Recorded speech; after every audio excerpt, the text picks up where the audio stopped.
9/16. 9/16. Hey Jerry, it's that blonde. Huh? From the other day, the woman, what was her name? The one that was mad flirting with you. 55 Chevy. Next time, knock. It all started with John D. I sat across from him in the Thai restaurant and watched him do the crossword. He came out of the dark and pulled me down off the wall. He was thin and mean. I could see his rotten teeth through his smile. John D's perfect family was anything but. It was a picture of hell, and I was getting closer to the fire. It was this battered thing, battered on the inside, and she was making love to me. Cut and settle. Action. Making them now. What's to say that's going to change? I will. I promise. With what? Come on. You start doing jobs again?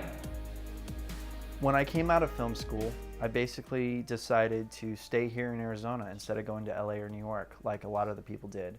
And the reason I did that is because I think that you can make movies anywhere. There's a very healthy local independent film community going on out here. I'd probably say you'd get a half dozen to a dozen of those projects a year coming through here. With Running Wild Films, we never want to move to LA or New York. We want to stay here in Arizona. It's all about developing local cinema here. So the next step is just to keep making movies. You know, keep telling stories, keep putting those movies out there, and then eventually that following will just grow and grow and grow until we have a great audience, and then we'll be a self-sustaining film studio here in the Valley. You know, it's a great training ground, and it's a great place to cut your teeth to a degree, but the reality is it's a very niche audience that tends to watch those type of movies, and there's not a lot of money that's in them. I mean, most people will go and they'll put together some sort of a funding, they'll make the project, and then they'll go out and try and earn their olive branches. But the reality is not a lot of those movies ever get to that point. So, you know, making money on them can be very difficult. So it'll always be there, but it's not going to be an industry that's going to support necessarily a state. It's going to be, you know, by itself. It'll be important, definitely, but it's not going to be the main driver. I think there's an audience for anyone out there making any type of work.